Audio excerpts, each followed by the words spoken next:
All right. So We here we live? are. We're live, baby.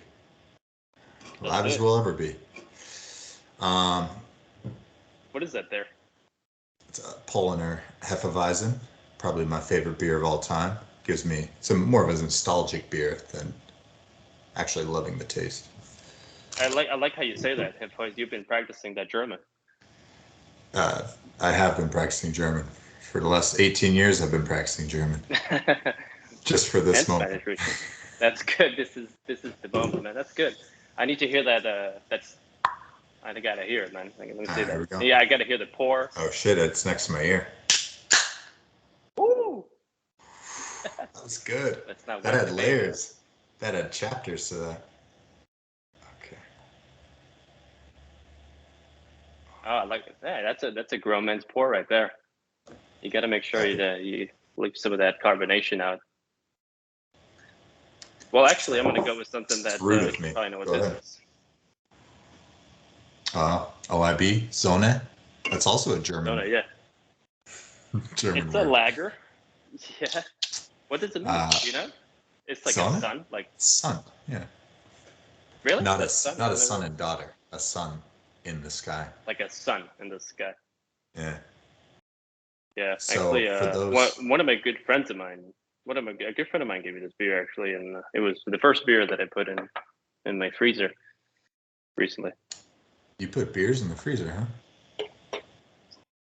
Fridge, yeah, new fridge I Oh, got. Yeah, are okay. we doing the cheers? All right. Cheers. Prost. Zu Leben Cheers, salut, und Bobby. Freundschaft. You know what? That's amazing. I wasn't go for like an IPA, but lately I've been doing lagers. You know, I think my taste of beers went to from like lagers to like Blue Moon, and it skyrocketed to like IPA. And now I'm back to basics. You know, is that is that I is think that what's happening in Chicago overall, or is that just me? Uh, I did listen to a podcast the other day about beer nerds, and it was too much for me to handle. There are trends, but they're so beyond the path that I'm on that What's your personal trend right now with beer? I think it's all nostalgia these days. Like I'll get a Heineken because it reminds me of Champions League. I'll get a Carlsberg because it reminds me of Liverpool, and then I get a lot of German beers because they taste like Makes you they taste like the makes you best feel trips of my German? life.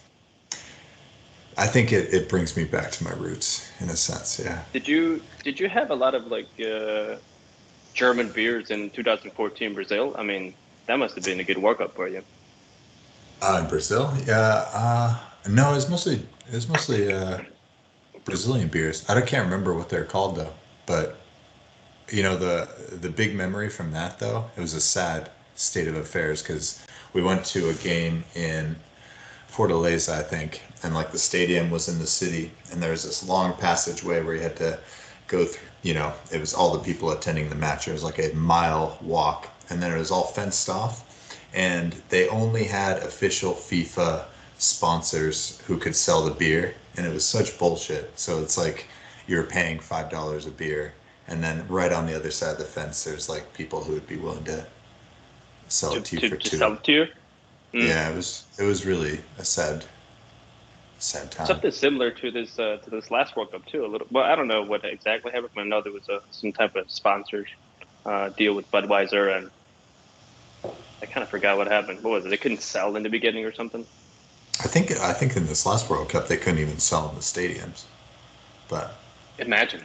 Can you imagine that? I think I It can was still a imagine good at World this Cup. point.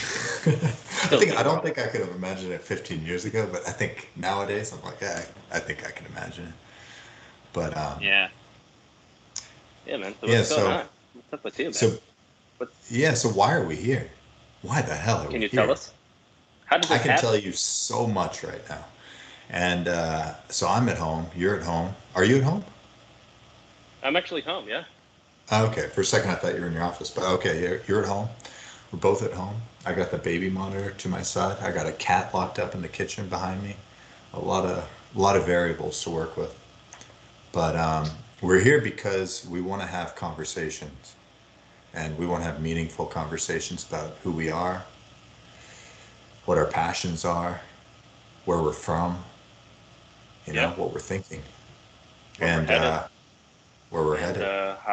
how we got here as a team and as a group. Are we And gonna say the name of this place? how we get the third star on our crest. No, I don't know how many. That's true. That's true. How many do we have right now? I just remember the most memorable cup celebration to Alice's. You know, what cup was that? Man, it was good. Everyone was That drinking cup. out the. Well, I mean, that wasn't even post match. That was after we were invited to go to the Fire game and be on the pitch at halftime. And yeah, that was the original squad. You were in that, huh? I can't remember, but I do remember celebrating analysis for the final. You know, I've been kind of the on and off kind of deal. You know, lately. That's has kind No, of for been sure. throughout the career of my soccer. It's been like a little bit on and off thing, but that's what we're here, man. It's called what is this? Can you? This You got to say so the name. the What is Yeah, this? no, the working title is Winning 11 Team Talks. And a team talk, of course, is like in the locker room typically, rallying the troops and everything. But this is more of a light intimate setting, I'd say. And Yes, where we're more one on one, maybe two on one on one, talking to each other and building our relationships because, some of us know each other better than others. Some of us have the privileges of knowing a lot. I think that's one of my benefits is like I know a lot of people on an individual level, but there's still people I want to get to know better, and I want everybody to feel that kinship. exactly. Yeah, I feel like we should get everybody here on the team who's willing. Obviously, some people are fairly famous and they have very serious jobs and stuff, so they can't really be on video. who Who's the who most? I wonder who would say I gotta think about this one. I gotta talk. I gotta figure this out. You know, All I right. I could guess. Let me see. Who would it be? No, I'm okay. There's an element of this though, because like it is public. I mean, although we Yes, don't anticipate any viewership or listenership outside of our community, outside of our inner circle, like you are putting your name out there, and exactly. maybe there's something I don't want Terry to know about People. myself, specifically Terry. Yeah, specifically Terry. I mean, he's great on the pitch and on the side, but I haven't seen. Oh, he must be in a nice suit every day in downtown. But I mean, what is he? No, you gotta bring him in. This is what it's about. The one guy who I know sweats more than I do. I always thought I sweat more than anybody else I'd ever met, but then I met Terry and it just made me feel more normal. But that's no shade on Terry though. I think he'd be the first to admit that he He sweats does quite sweat a a bit. little bit. I Yeah. started sweating a lot more than maybe 2 or 3 years ago. It got really bad. It got really bad because It's I okay, just man. went This to is where this you talk small about little. this stuff. This is a small road trip I took with my buddies. We went and rode a little bit 2 weeks ago, and it was kind of hot, and I had to get my motorcycle gear, and my helmet and everything. And when you're on the sun and you're just sitting there waiting for a light or something, it gets toasty. But I started really noticing that I just aren't just really wet. You're just like Yeah. sluggish. Yeah. And 2 years ago, I rode the same way, and it wasn't like that. What really changes? What is What's the it that change? makes you sweat more? Well, I mean, Am I've I always heard out that of shape? sweating is a. I mean, I've always heard that sweating is actually an indication of being in good health. So maybe you're in the best Because shape of your life. maybe no wonder. But did you? I mean, something I get, especially with my old T-shirts. It might be the deodorant I used to use too, but like, I mean, 90% of my old T-shirts have like caked on underarm. Completely stained. Oh, it's the worst. You know what? Uh, That Go go ahead. ahead. No, Mm. you go ahead.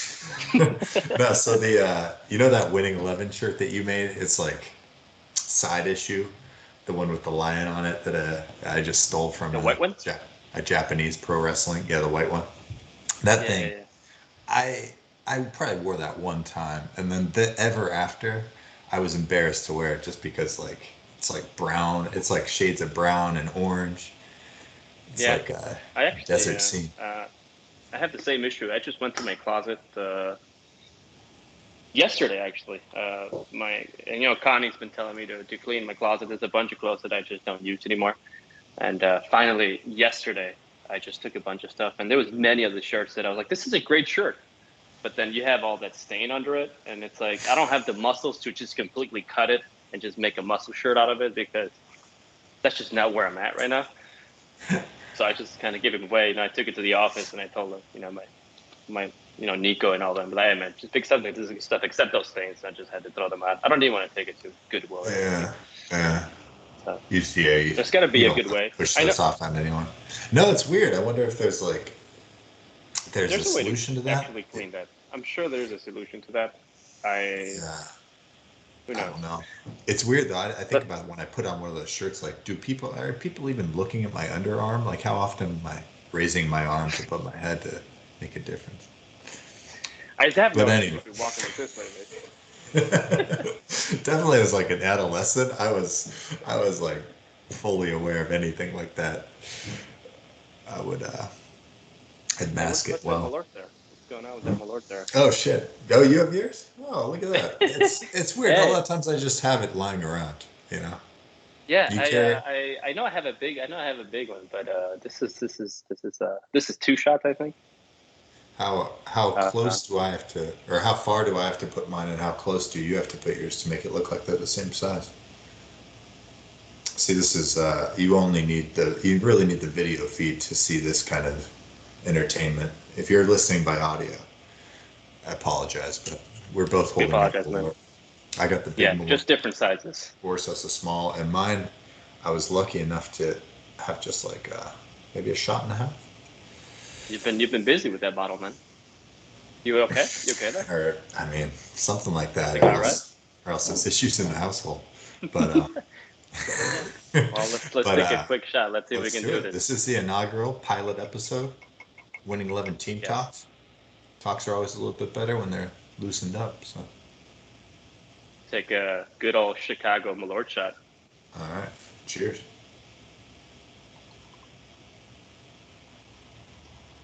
Oh yeah, that was definitely two shots. It just gets better every time. Do you see the? I can Good. almost taste the yerba mate on this. I'm telling you. There could be a little bit. There's like 40 plus spices or something. Yerba's got to be Yeah, it's one. still it's just the aftertaste. It's always the same, isn't it? Oh man, it's so good. I'm It sad that is. that bottle's. I didn't anticipate, drinking the little bit that's rest, but I'm going to for sure. That's fine. It just is it builds definitely builds some character. I remember the first time I tried it, I was like, who decided to make this? You know? And no offense, this is actually great. Genius. I'm enjoying this more than ever. Yeah, no. They say Welcome one to in it, man. 50 enjoys it. We must be of rare breed. But no, I always think of Kenny. Kenny, I don't think he's taken a shot in about 5 years since he had a wretched Like night. inside of the field, or what are we talking about? Dude, Kenny's He's shots, been man. taking some Let's shots, talk man. about He's been taking Kenny's some shots. shots. Yeah. No, Kenny and Kenny Tom, they're Castle. our best like mid-range, long to mid-range bombs right now. Yeah. Like kind I of like guess I Modric. mean you're probably in that category. I'd say stays capable. Stay just needs more time on the pitch, though, you know. But Exactly. So let's start from the beginning, man. We we're gonna get a few pointers out. Let's go back to the soccer subject because we always like to go back to that.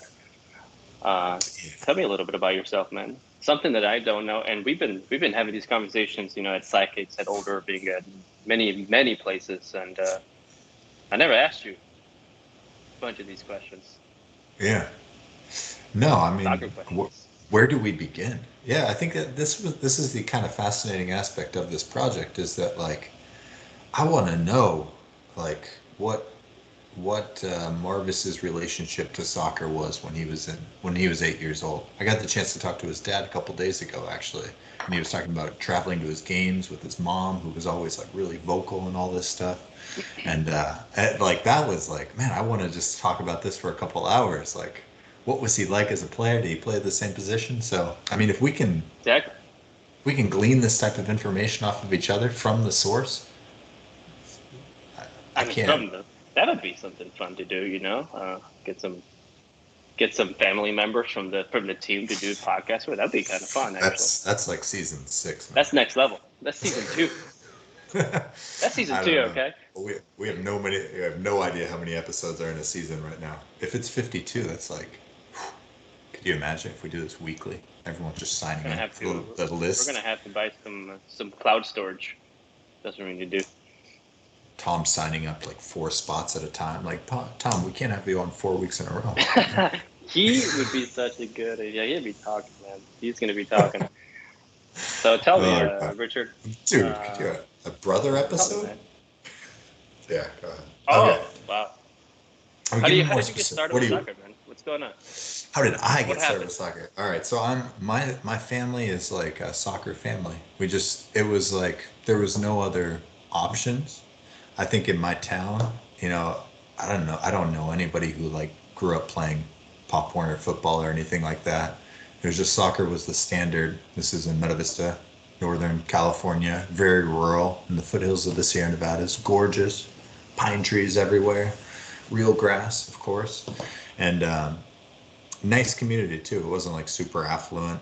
Um, and I think an aspect that I think is important is like in Chicago, everybody like identifies with their nationalities and stuff, and like there was no semblance of that where I was from. Like nobody knew. Which is Everyone was just white. But that is true. I mean, it was just pretty white, but yeah. it wasn't like people identified with being Irish or German or things like that. So, or Italian. I think those are the big 3 in Chicago in terms of European. Um, but so I just played, and Saturday morning soccer with pancakes. That was pancake day as well, and I'd watch Saturday morning cartoons, and then I'd have a game maybe at like 9 a.m., 10 a.m., 11 a.m., like right at the And park then, down the street. And I they was like a were, league. Did you walk on your own, or did your parents took you? What was like? no, my Go parents see took me, you? and then my brother's 6 years older than me. My sister's 3 years older than me. So I grew up like going to their games and watching them. And, it's just rec soccer. Like it wasn't taken very seriously, but it was just like those are my most pure fun memories, like pure. As a kid, yeah. Yeah, We're as a talking kid. Richard when he was 5, 6 years old. Yeah, super super shy, and but like when I was on the field, like I was, That, I was good. I watched some videos of me recently when I went back home, and it was very cool, like seeing me on the pitch. This was what they call it, Pee Wee. I don't know, maybe not Pee Wee. It was the youngest we had though, and I was probably 6 years old, and like seeing myself as a 6 year old, and like I scored a couple of goals, and I was just like very modest, oh but yeah, it yeah. celebrated. It was so cool. Just like you were like, thank you. Yeah, like I worked hard, I tried You hard. still are. You You you still are. become like proud of yourself. It's kind of cool. Yeah. I mean, I think I remember. I can picture you. I've seen you score before, and you're just very modest. You don't want to celebrate too much, out of respect to the other team. Just My not. former I mean, that's clubs. you. That's actually you in just in every aspect of your life. I think I feel like you want to make a difference, but you don't want to be seen making a difference. Almost. Jeez, jeez, Mm. tearing up But and tearing up 10 minutes in. and that was I and that's soccer because I know you play basketball too. You were varsity, from what I know. If we can we touch that real quick? You were high school varsity captain, maybe. Do I high know school this? varsity captain, but I had to share captainship with 2 other guys on my soccer team. I had to share captaincy with 3 other guys on my basketball team, which is kind of bullshit. Like why are there so many captains? I think it's like the coaches didn't want to make a difficult decision. Um, but like Mm. accolades was like I was all defensive team in for my soccer team junior and senior year, and then I was the defensive MVP of the league in basketball. So basketball was like it was the visible sport for me because I had idols. I watched it growing up. Soccer, Like Who when the was your idol 90s. as a basketball player? Basketball Growing players up. all about the Bulls, just because we'd always take summer trips to Chicago, and so I had this association with the famed Chicago Bulls when nobody else in my class did. And you were in Sacramento at the time, right? I was in Sacramento, so I remember like having my binder full of Bulls players. Scottie Pippen was my brother's favorite, so just he was mine too. But Cool, man. yeah, I mean, like when I was like had commentary when I was practicing and stuff, it was always with basketball. Like I never did soccer practice on my own.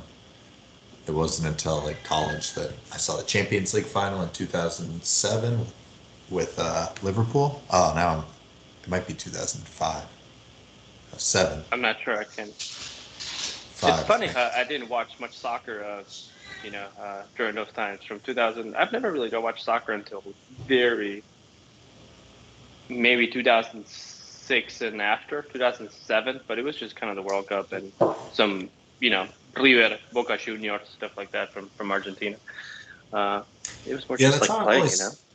Yeah, it's interesting. But yeah, with you, it's always been more like it's part of the fabric of who you are, but you're not always up to date on like who's on which club and things like that. But then I feel like Yeah, when not you really. watch a match, it means a lot to you, and like uh, you'll be highly impressed by things that you see in the games that you are watching. Exactly. Yeah, yeah, no. I'm definitely. I can sit down and watch a game and pick on it and see, what's going on. But it's not. People just get so busy. Not that I was busy when I was younger. I guess I just like playing it. But it's like I said, it was on and off. It was a little bit like that. But did you? So I've never gotten a sense of like, did you play in leagues when you were younger?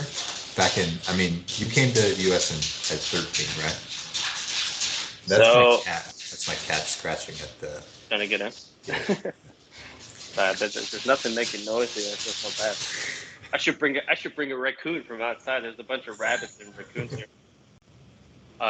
No. So I grew up actually. I started my journey.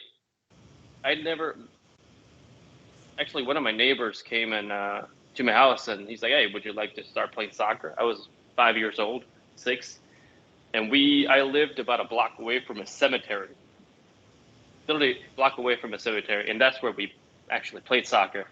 And the cemetery wasn't full at the time. It was, the it was just halfway filled, so there was still a lot of space to play. And I went there a few times in the beginning when I came out as a 5-year-old with my brand new little bike. I remember, and I just went straight to the cemetery and started playing because they told me that's where people play soccer and gather. You said 5 years So old? I just got 5, yeah, 5 years old, yeah. I So you remember I was just 4 when I got bike the over bike, there? and at 5, 6 years old, I just like it was half a block away, like 100 feet away, and that's where I kind of got started. My brother started taking me as a kid playing there, and the thing about I grew up in lower middle class neighborhood, but I was really close to it's called what we call Vichas. My house was a modest house, and in the back I had literally the ghetto of my neighborhood, which was we were separated by a big wall. But I would play with these kids. I'd go and play soccer with these kids with my shoes on and everything, and I played with these kids versus they were barefoot, no shirt, just shorts and nothing, and they were just so good. They were so good, and that's how I got started. And I used to be there every time. Or what age is that then? 6 years old, 5, 6. From 5 to 10 years old I used to play every single day, all the time. Really? Yeah, and I played leagues. I started playing leagues at 7. For this club is called 18 de Julio, which is una sociedad de fomento, which actually I'm in contact with them now. I talked to the president. I talked to the director of the club, which was about 5 minutes away from where I used to live, and I have a deep connection to the club now. I've lost track, but I played there for 96, 96. I was at 96, 97, 98 before and 99. And then I moved here. It's So yeah, solely a youth started club, or playing do they league. have an adult counterpart? It was so it was a No, so it was from kids that are 6 years old all the way to about 14. So they had 8 teams, and then you go ahead and you play versus another team that has 8 teams of different ages. So it starts from like 6, 7, 8, 9, 10, 11, 12, 13, 14. Yeah. So it's pretty interesting. It was really fun. Yeah, and the level was it was a hit or miss, but sometimes it was just outstanding. Like we used to go to bigger clubs. There was this place. There was this club called Italia, and it was it was just pretty fun growing up That's a playing soccer in Argentina. that's a long flight, huh? To And Italia. also, yeah, my father. I remember so I'm the only one that actually plays soccer in my family. Right. Nobody else really kind of plays. My brother plays on and off, but he never really. He would have been a great soccer player, but he just never got into it.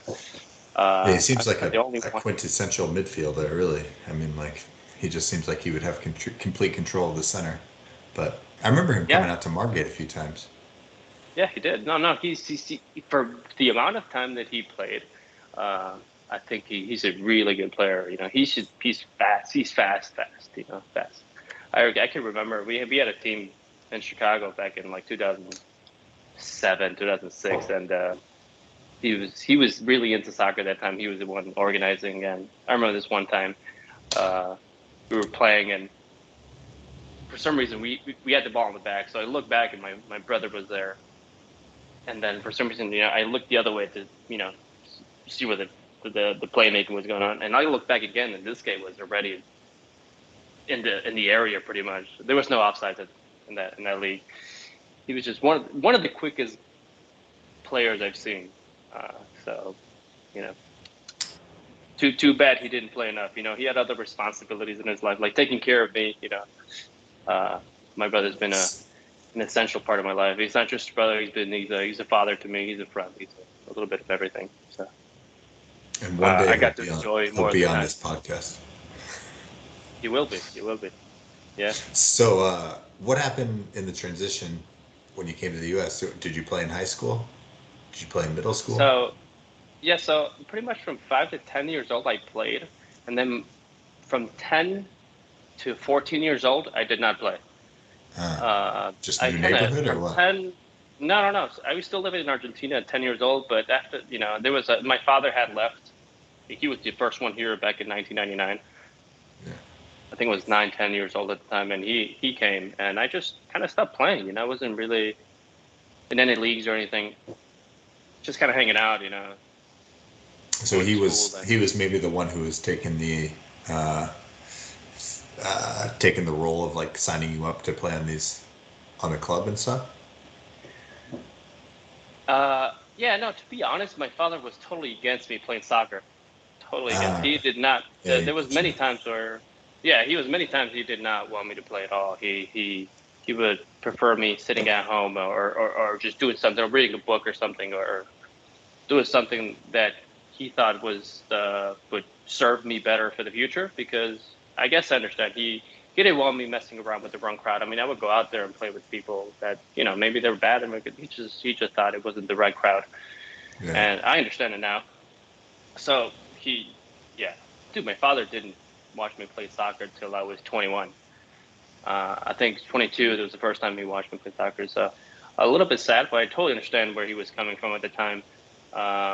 He just wanted me to pursue other more things that he thought it was best, like more on this musical side, maybe an instrument or something. Uh, so yeah, No, I could see that. he Yeah, I totally mean, set me up. especially if you don't feel like, I don't know. Yeah, Yeah, it's I weird. started playing here at 13, 14. I started playing over by the lake. There was this one team I played with, really good friend of mine. This is my best friend in the beginning. Actually, my first friend here when I moved to Lincoln Square. I actually ended up in Lincoln Square, just a couple of blocks away from Garcia's and North of all those Lawrence or south places. of Lawrence? So I was really close to. I was on Eastwood and very close to Damon. You know, I live on Eastwood. I know. I lived on Eastwood as well. Did you know? You didn't Jeez, know? that's crazy. I didn't know you lived on Yeah. Eastwood. I Man, lived on Eastwood 2 blocks away from Damon. do you Uh, think you have like an old piece of mail with your Eastwood address just so we could like maybe make like a frame picture with both of our. I'll Cool. look into it. See what my. Sometimes I still actually when I was staying over Jonah. Thank you. I don't know if you'll ever see this, but I lived. Did you know I lived in Jonah's house for about 2 or 3 weeks? I slept in his bed. I was wondering when I was sleeping in his bed. It was like, am I on Jonah's side or am I on Ashley's side? I wasn't sure, but I think I was in Jonah's side. You gotta just sleep I in the have that. middle so that you're not one or the other. Yeah. So 2 weeks there. It was crazy. I was there for 2 weeks, and it's like I revisited myself when I was a 12-year-old kid growing up in Chicago. I went to this coffee place called the Perfect Cup on Leland and Damon. Of course. I've never been there as a kid. I used to pass by there every single day when I was, going to school. But it was nice to be around there. Yeah, it's a great area. Nice coffee shop. I think I want to say the mayor lived around there too, right? Or lives around there. I don't know. Emmanuel. Oh, which one? Wrong, but I could be wrong. Anyway, I was gonna say, yeah, I lived on Kedvale when I was in Old Irving, because your brother lives on Kedvale, right? And then I didn't know I when used I to moved live on there. Kedvale too. Yeah, Dude, we've been Kedvale's living a cool in the same street. streets forever. No, but the crazy thing is my dad grew up on Kedvale. He lived in Skokie on Kedvale. Wow, really? Yeah, so when I moved there, I had no idea what street my dad lived on, but then it was like half of the digits. It was like 4,000 Kedvale, and he lived on like 8,000 Kedvale. So I was like, man, this is like destiny. But, we moved out of there. But, with Eastwood, the connection is one of my favorite actors is Clint Eastwood. So there it is. Clint Eastwood, he's been in a few movies, yeah. He's been in a couple. You kind of remind me of a little bit of Clint Eastwood. Maybe I'm just mimicking him my entire life. So who knows? Tell me. Nothing to do with this. I think we should go back to the soccer perspective. I think we're talking about Clint Eastwood. He's a great actor. I'm not gonna lie. No, let's get back there. You're right. Yeah. So, okay, let's see this. Want to talk position? So your position, yeah. When you were younger, what position were you playing, and has that evolved to your liking, or to your disgruntlement? I gotta say, so growing up, I loved playing center mid, but an attacking center mid. Yeah. Which I'll tell you, one of my favorite players. He's an attacking midfielder. Can I name him now, or should we name him later? Is this something for the future? No, go ahead. This is a 3-hour podcast. This is longer than the Gandhi movie. I was thinking of Gangs in New York the other day. Longer than Gangs in New York. Anyway, so who is this guy? Who's this center attacking midfielder? I started playing as a forward. I was a very shy soccer player. I was great. I was really good at the park and at the cemetery. I was just outshined anyone. But in the league, I was not very good. But I started. They put me as defensive, like left mid, which I was okay at, and I was like, And then they put me as a goalie. But outside of the league, I used to play. I was just attacking midfielder, center mid, but attacking midfielder. And I was a goalie for about a year because the goalie at the time of the team where I was in the 18 de Julio, I think he broke his arm or something. Actually, goalkeeping. So I ended up being a goalie for about 2 years. It was really fun. I can't remember. I was pretty good until one day. We were playing with this really good team, and we were like 16-0. I can remember. It was 16-0. We were losing 16-0. We had no defense. Oh, shit. And I told my coach, I'm done. Put someone else. I was mad. I was so mad. And I was like, put me in. I'm going to attacking midfield. I remember that day I scored. I can't remember, but I probably scored around 10 goals. 17 goals? 10 goals. I literally scored like 10 goals, and it was the best. And from there, I really started playing. I kind of let it all out. I wasn't shy anymore. So I was an attacking midfielder for a long time. Like my favorite player, who's Zidane, obviously. He's just a beautiful game. And I was trying to mimic him, And Fernando Redondo, who's I think he's a midfielder. I think he's a defensive midfielder. He played for Real Madrid as well. I'm not sure. So So yeah, I remember yeah, on definitely. predecessor team to Winning 11 was Really United at the LTFs, and and we all got fun names on the back, and you had Zidane, yeah? Yeah, remember? Yeah, I I remember had number that. I five. remember Yeah, it well. Hmm. yeah. So I kind of went from center mid as a kid, and then I've evolved to I came here and I went to left or right wing when I could breathe and run and cross the ball. But I've been playing very little lately. But when I've been playing outdoor. Uh, and I told the team that I'm in, it's like I'm going back to center mid. So I've been playing center mid for a while now for this season outdoor 11 aside, and it's like it's been 11. pretty good. Or defensive, I'm I'm or is it I'm staking lateral? I'm stake no, so attacking midfielder in the All center. right. All right. Yeah. What about you, man? How did you get? What's your position? I mean, I know your position, but let's put it out there. Yeah, What do you like? so the first competitive team I played on, because I excelled in the rec leagues of Meta Vista, and then they were calling my name, so I played in a competitive team. It was called Auburn Juventus, and this is cool because there's kids from like different schools and everything, and we'd travel and do tournaments, and we did the state cup and all that. And on that team, I was a left mid, and I always felt comfortable there because I feel confident with both legs, both feet, and so I was left mid for years until I got into high school. And then when I was a sophomore in high school, there was an injury or like a void in the back line, and they were going into sections, and so they needed more players from the youth, from the JV. So they called me up to varsity for the playoffs, and I played at that time stopper. I think I played stopper instead of sweeper. I played right in front of the last man in defense, and and they were happy with my performance. And then I just stuck to that position, and I was like stop. And I was a deep sweeper in late high school, like junior and senior year. I played really deep, and I was fast and I was really aggressive. I would just like slide tackle guys, and um, my finesse was almost zero. I mean, I was good. I was good, a very good passer, but dribbling didn't come until much later. In fact, it's still to come.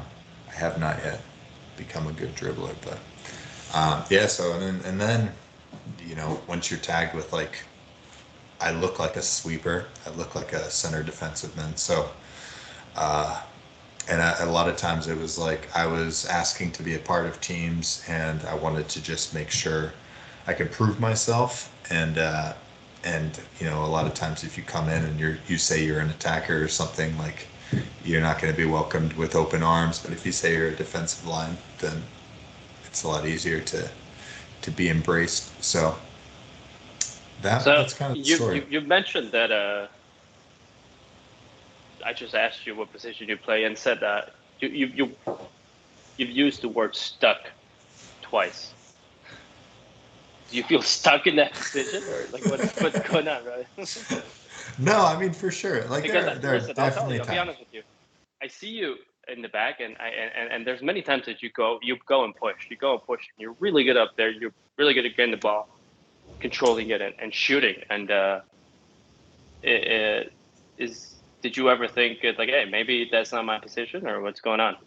Yeah, no, I mean, so okay, so one of the best teams I played for, which was when I was living in Vietnam for a couple of years, it was the Saigon Raiders, and our number one enemies, who we at this time, like, we were the inferior team against the Saigon Saints. They were the best expat team in the city, and I remember we had this big opportunity. It's the first time we had like a legitimate chance of like actually competing and winning in this game. And I got this terrible stomach sickness. I was eating some street food the night before, and that was my one opportunity to play up front. They were like, Richard, like, we're just going to put you up there.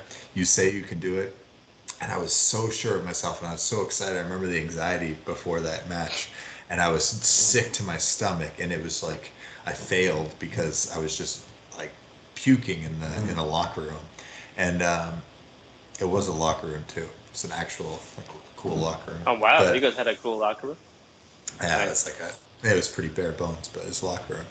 But but what's the last time? I'm sorry. What was the last time you were like in a team that you can go into like a locker room? It's a while ago. maybe then, but anyways. yeah. So Okay, so anyway, you went out like there. that was my one attempt, and I don't know if it's like after that I didn't push myself towards doing it more. It's only till recently. I mean, I've been injured for a bit now, but like earlier this season, I was playing on Saturday mornings with Jez's group, and it was like I was playing more center midfield. And personally, it was just so much more fulfilling. It was like I was just so much more involved and active, and it was like just Yeah, something new. You know, you always want to challenge yourself, and not to yeah. say like being on the defensive line is not challenging yourself, but you know, sometimes there are those days where you're leading possession. It's just a bit boring back there. So It's definitely a different type of responsibility, because I mean they get through you and they score, so it's definitely I think every part, every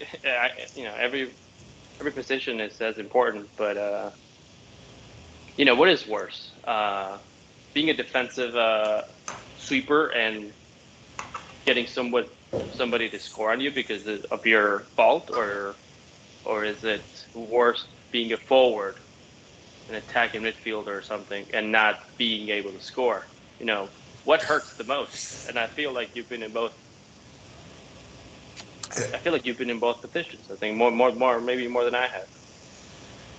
yeah, yeah, I don't know. I mean, I definitely feel like if you make a mistake on the back line and which leads to a goal, I mean, goalkeepers know this beyond anyone else, but like there's just a spotlight to that Mm-hmm. instance. Whereas like the spotlight is only going to be on a positive instance on the front line. So Exactly. That's what it is. you're only celebrating where you're not, you know, if you go, but I think there is like I like this I mean, there's comparison. certain appreciation. It depends who's watching, obviously. Yeah.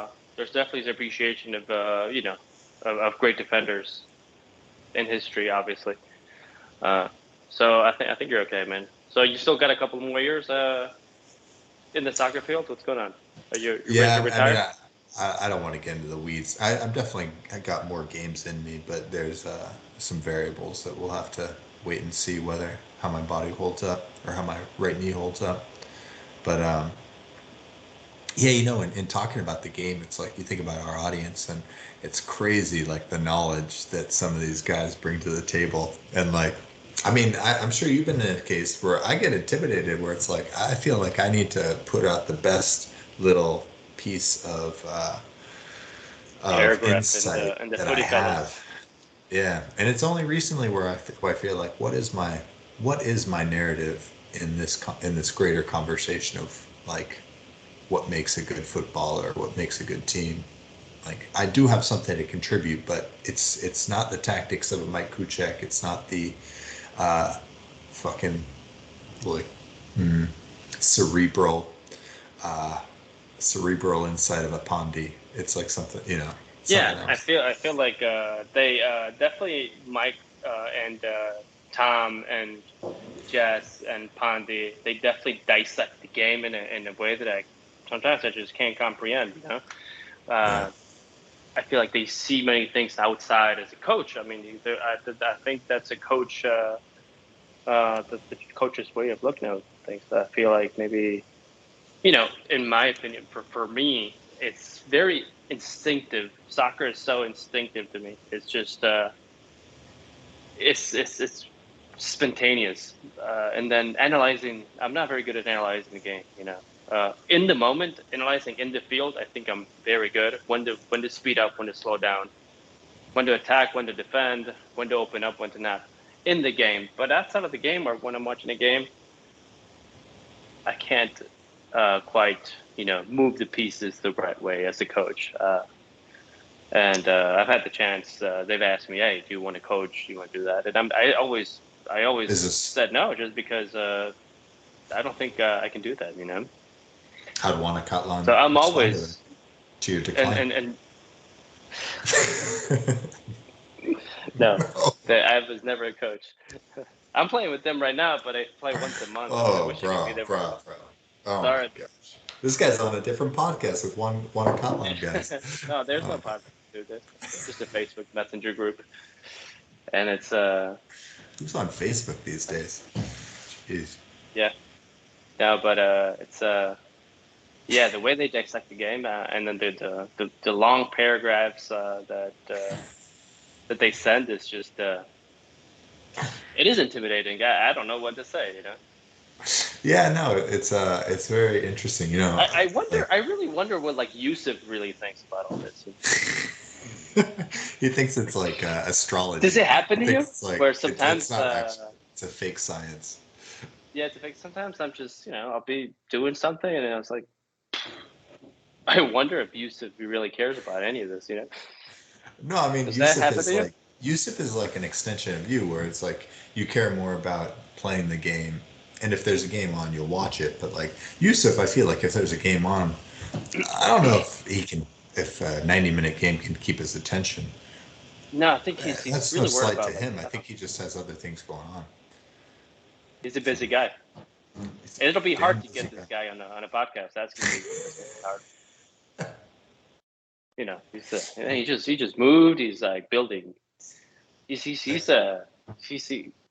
doing all sorts Is of things to his house. He's building bathrooms and Here's the all question: though. this great thing. Is Darian in the same time zone as us? Yeah, I think Darian. I think is an hour ahead of us because is he always No, early or late? it would be an hour behind, but because it's Actually, West. Frankie's pretty far too. Frankie's a bit. Those are going to be big But gets. Those are Frankie, like last and penultimate episodes of the season. You know. I'm always like privileged when I see like Frankie playing with us. I don't know what it is. It's just like he took the time out of his day to come and play soccer with us. I mean, he's always fresh. Like I gotta say, like G-Day and Frankie, those guys showing up at the pitch. It's like I feel like I should be flipping through some Vogue. Yeah. Like I See feel that. sometimes like, oh, am I wearing the right wardrobe? You know, I feel kind of bad taking my shoes off. Yeah, I Yeah. don't know.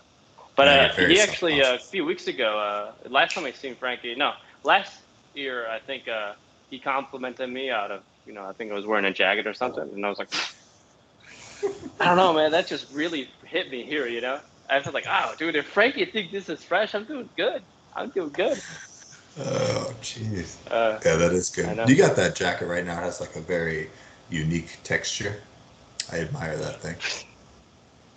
So you You know what get I'm some talking crazy about? That blue one? stitches. I know what you're talking about It's a now. nice jacket. I mean, Yeah. you It's came up. I a special occasion. I don't think anyone's forgetting your attire post Argentina World Cup victory. I mean, you were you were for like 3 days. Didn't you not switch out of that tracksuit or No, I something? think I wore that. I wore that a week before the final, and just a couple weeks after. Yeah, definitely. What an incredible World Cup. Want to talk Yeah. about that for a little bit? No, I don't think anyone wants to hear about it. Yeah. They don't want to talk about this, dude. But no, one Jesus thing we didn't Christ. get to. I mean, you mentioned Zidane. So Zidane as a former idol of yours, who in the current mix beyond Messi, naturally, is is someone you look up to. But you can expand on Messi, of course. Currently, I've been watching very little soccer, but since the World Cup, I haven't been watching none. But there's a couple of kids that I really like. I gotta say, I wanted to think about that for a little bit because it's just I'm still like warm. I'm still World Cup excited here, so I would name just a bunch of I like Di Bala, I like Di Maria. I love what I don't think Di Maria gets enough credit. No, for sure. Sometimes it's like Di Maria does not get enough credit. I mean, he scored in Copa America final. He scored in the World Cup final. But yeah, what about you? Let's visit you. What's your favorite player right now? Actually, you haven't even mentioned your all-time favorite I, player. I didn't I I think I know. didn't I mention think all I time. can guess it, but I want you to say it. On the back side of that binder that had all the Bulls players on the front side, the back side was actually post 1998 World Cup, and I did put Ronaldo, number 9 Ronaldo on the back. So I know it. he was probably the first person who I was like, damn, this guy's cool. But a lot of it back then was based on hairstyle and looks and hype. So that hairstyle probably put him as my top. And then, Yeah, but as a player, he was. Oh my gosh. yeah, but I didn't even know what I was watching back then. I couldn't get through a full game. My attention span was too short. I was playing too much Super Nintendo. Do you remember the 1998? Did you watch the I 1998? I remember watching the final because I remember like the final being on in the kitchen on this like smaller TV that my mom had in there, and like going into it to watch bits and pieces. But beyond that, I don't think I watched a single minute. Like it just didn't know where to find it. I didn't care. No one around me was watching it. So So your favorite player all time, you would say, is Ronaldo? that's my very first player that like I actually was on my radar. So the first player once I started watching soccer, and then I talked about the Champions League final in '05. That must have been. So uh, getting into Liverpool. But then when I traveled to Germany in '06, that was my first trip abroad and everything. So super impressionable. And Lucas Podolski was like the golden boy of the German squad, and he had like his own song and everything, and it was super silly, and all the teenage girls loved him, and I was like, this is my guy. I love Lucas Podolski. He's He serious, yeah. just it just seemed like a really nice, genuine guy, and I also played left mid growing up prior to being stuck as a sweeper, so so I could identify with him in that way. But yeah, more recently, um, yeah, it's no secret that I'm a Liverpool fan, but I don't know. I don't know if anyone on Liverpool is really speaking to me at the moment. Uh, like what jersey would I get if I had to go out and get a jersey right now? Probably Messi, Miami, just because it's such a phenomenon. But yeah, I You don't could know. watch him. That's a tough question. It's a tough question. I don't know if Yeah, he's me too. has. Yeah, I thought I was prepared for the question because I was thinking, maybe this question is gonna come up in the conversation, and I just haven't been watching enough soccer. Yeah, so actually, so Pondy made a mention during the World Cup about my likeness to Gvardiol. I probably mispronounced him, but it's a Croatian defensive The Croatian. Yep. defender, and he's put it on Leipzig, and now I think he's transferring to City. And when he said that, I'd go on YouTube and watch a bunch of highlight videos and everything, and try and catch Leipzig a few times. And I was very like humbled, like, oh man, It's pretty good. this guy's like thick, fast, intense, and sometimes I think about like body type.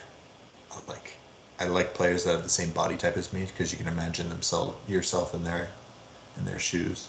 So I think that's maybe the case. So I'm excited to see him in the Premier League this coming year. It's gonna be fun. Yeah. Yeah. What do you think about Messi's arrival to the MLS? What do you think it'll do? Yeah, I don't know. Sell out a lot of stadiums, I guess. But no, I mean it's like a fascinating. We're like we are in history, right? We're like in this little point, and what happens 10 years from now? Because they're all thinking in the future, right? Like this contract is a future-minded contract. So I think that's what's so fascinating about it is it's almost forced me to think about what the landscape's going to look like in 10 years. And I mean, this summer has been uh, remarkable with all the Saudi action.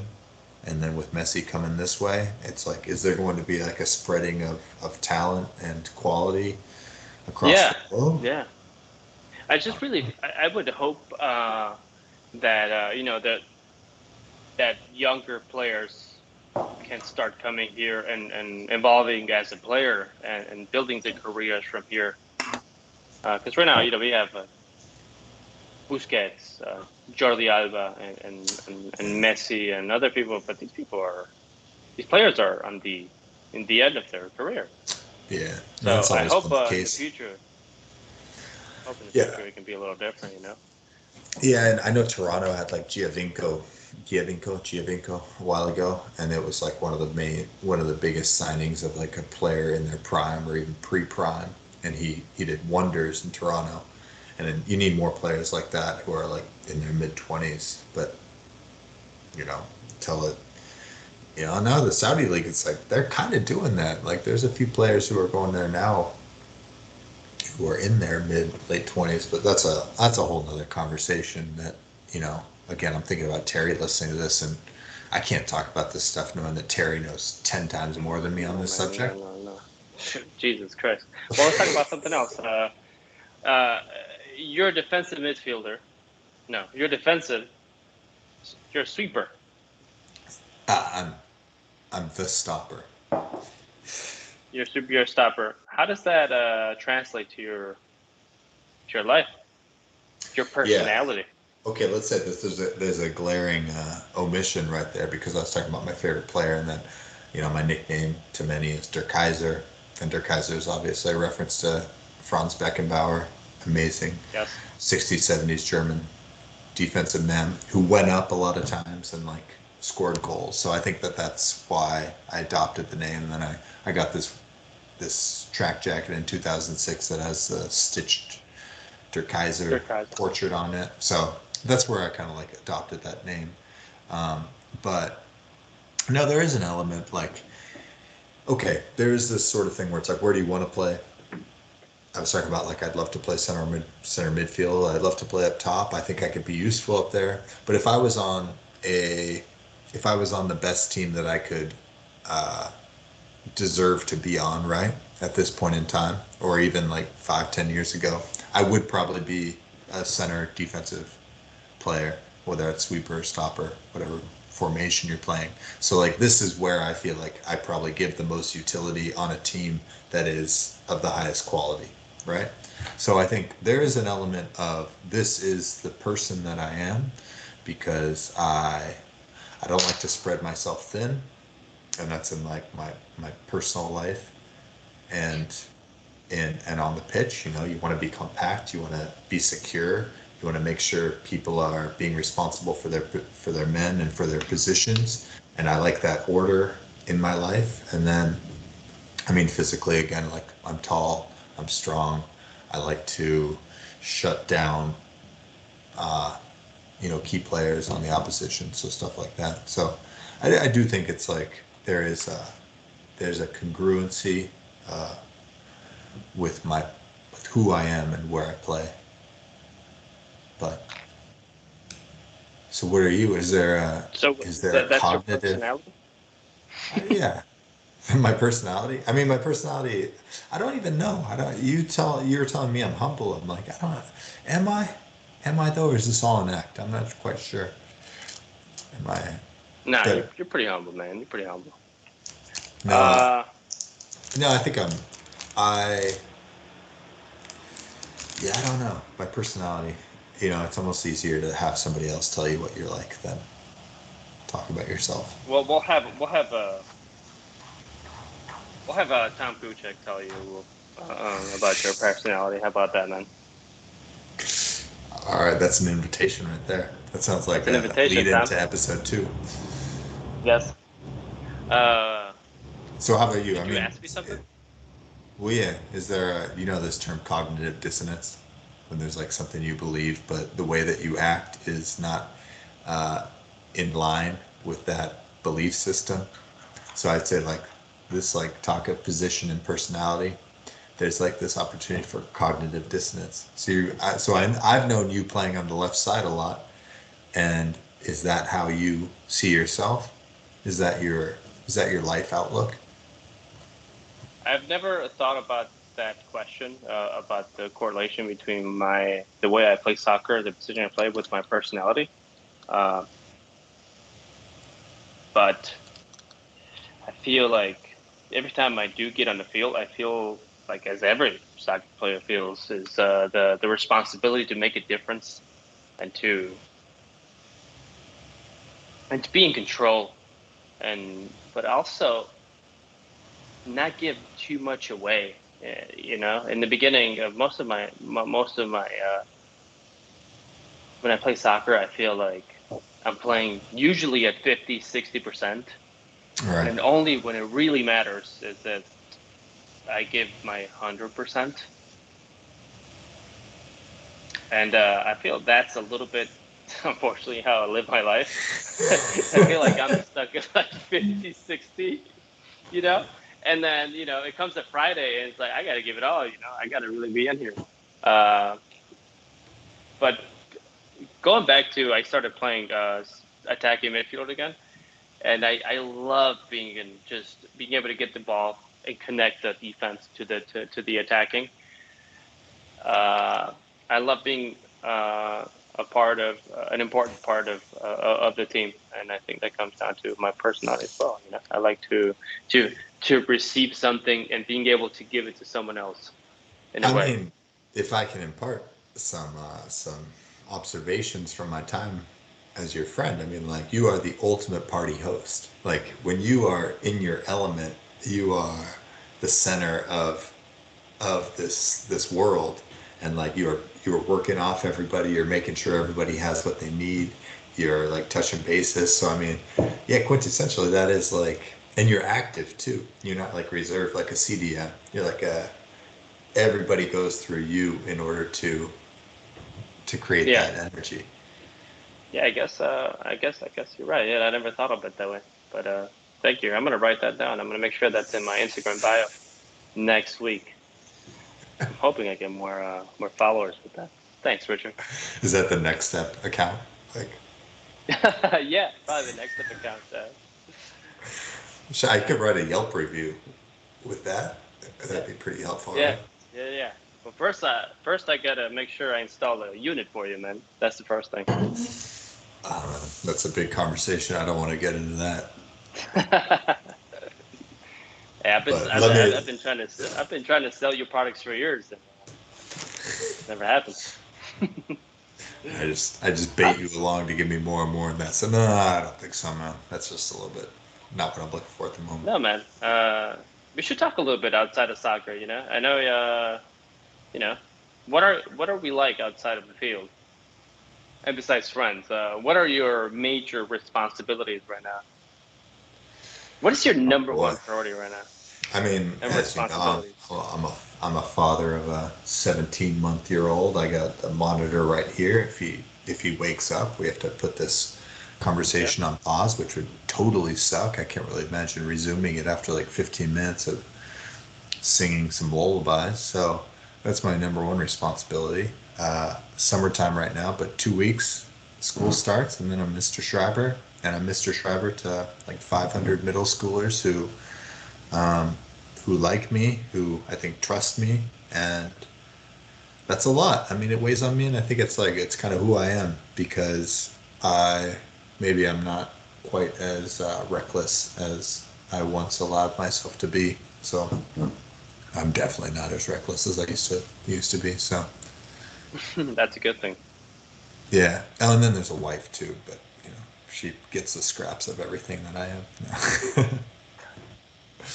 No, no, but yeah, those are my responsibilities. We talk about responsibility, and then I have the winning 11 responsibility of showing up to parties, of proposing the odd meetup that nobody responds to. I was out of town, man. Dude, how sad is it Oh to write man. number one and then your name, and then there's never Exactly. number two. Yeah. It's Yeah. just no. So, I'm just kidding. so I you. actually had a really good So, Sunday that weekend. But good. I'm glad. So you are you're an art teacher, and you've been teaching to kids for how long? well, I mean, I began my teaching career in Vietnam as an ESL English language teacher in 2009, and then took a couple of years of grad school, and then back at teaching. So this is my 11th year coming up in Winning 11, CPS. 11th year. Ah, I like that. 11th, yeah, yeah, and yeah, I know my identity. I come from like a family of artists. My mom went to art school and college. My brother, sister also fine arts graduates, and I was the guy who did economics, but landed up in an occupation where I do art more than them. So um, it's kind of how it is. I'm a teacher before I'm an artist, but I like what I teach because gives me a lot of liberties in the classroom. It's kind of And how it is. that's your work, and that's your purpose. You think you And if finally you found your purpose right now in life? So that's a tough question. and if any student ever comes across this podcast and there's a bottle of Malort in front of me, it's going to be the worst day of my life. I'll be fired. I'll be publicly shamed. I'll retire, and that'll be the end of me. So, I hope that doesn't happen, guys. Please let's not share this as much until about 15 years from now. when I got my pension, that's like 25 years away. But no, so yeah, so that's kind of what I'm going through right now. Now, whether I'm a lifelong art teacher, I don't know. We'll see. I think it's going to change a lot once my son's in like grade school himself. But we all know you. We know your business. What are you doing right now? Who are you? Who am I? Oh man, I think sometimes I feel like what this is rapper that says something. Tom will like this. This is Drake. He says, "I'm really too young to be feeling this old." But I feel like I've been doing heating and cooling for such a long time, actually. So I'm always recently I started thinking about it's so just automatic and it's always kind of the same stuff. So yeah, I'm trying to evolve. I'm trying to look for something else within the field, and I, it's kind of when I started, it was like we could do all this cool stuff. We could do all this solar stuff, this just sustainability, this eco-friendly, new renewable energy type of stuff. And I just kind of forget about that. And just recently, I started looking into it again, and I'm kind of glad. I feel like I'm finding love again in a way to getting up every morning and going to work, going to the office and just checking in. And so I'm trying to kind of push myself into doing more geothermal, which I don't know if you know what that is, which is pretty much Geographic thermal energy. exactly. So pretty much grabbing energy from a free source, which is the ground, which is Earth. Right. So that's kind of what I'm doing. So I'm really excited about that. That's really it. Other than that, it's just in the North Shore, good all service repairmen. No, I think you're talking about like mastering your craft and always developing your skills. Like, I mean, it's similar with my job. It's like if I just rested on my laurels and said like I'm a good teacher and I don't do anything new, I get bored.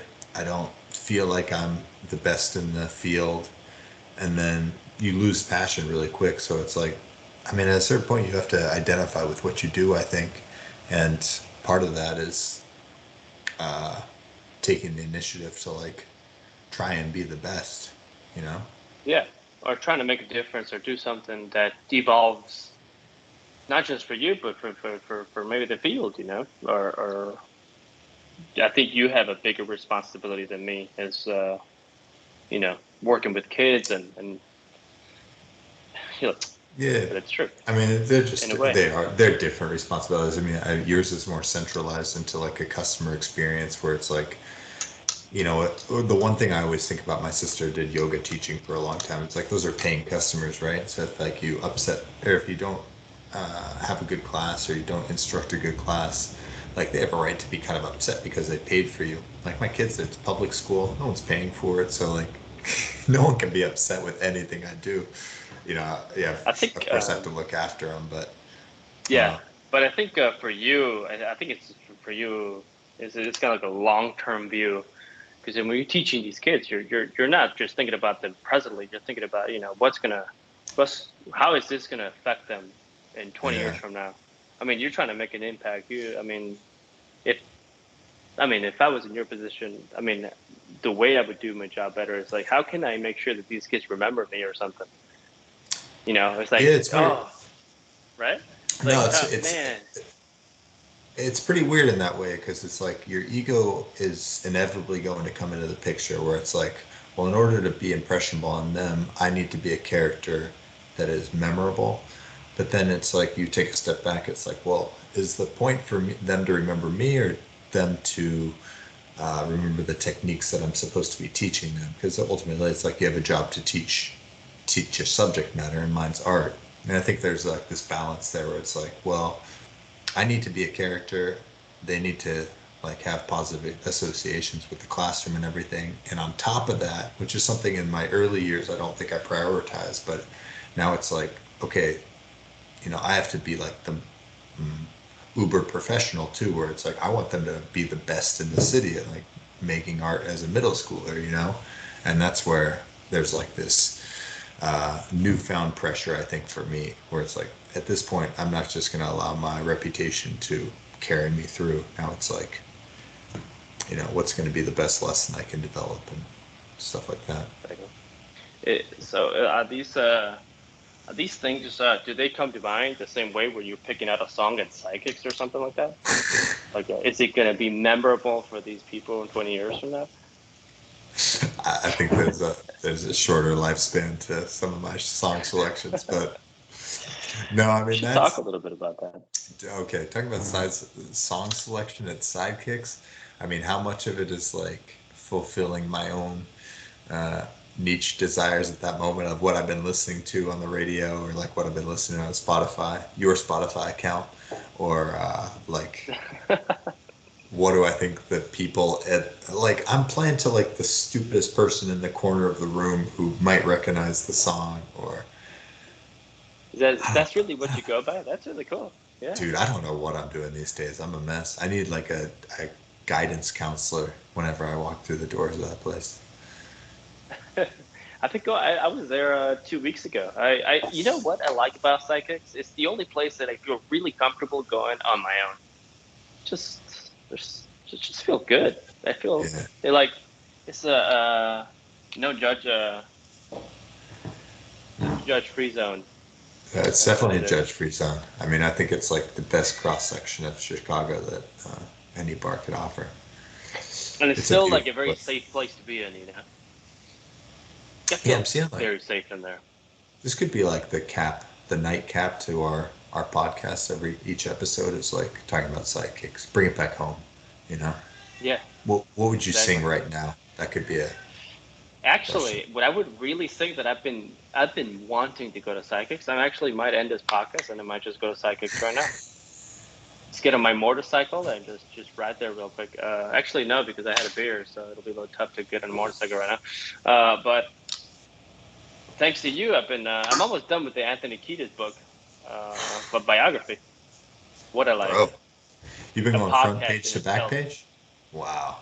Jeez. Actually, it's it's a great book. I'm almost done with it. I would sing something from the Red Hot Chili Peppers. Something. Yeah. No, I think that's where I go awry. I mean, I just got to stick to my wheelhouse. I just got to do Green Day, Red Hot Chili Peppers. Like, where is my spirit? And it lies in a handful of bands. So just stick with them. It's not like the people present have heard these songs that many times. So. Yeah. I feel Red Hot Chili Peppers. It's somehow there's a deep connection when I think about them and you. It's like Richard, Red Hot Chili Peppers, California. That's really it, man. Yeah, I've been to LA like twice in my life, Really. Very, very different California. Yeah, I mean, I know, but I can understand. No, I had one close friend growing up that we listened to the Chili Peppers together. So, and he lives. I would love to get to sit down with you one of these days and listen to a few of their songs. Been listening to a lot of that lately. Are we? What do you think about this? Are we going till an hour and a half or? No, I think 1:15 is probably pretty good. I mean, we could go now. What the podcast you listen to? What's on your dial right now, and how long is a typical episode?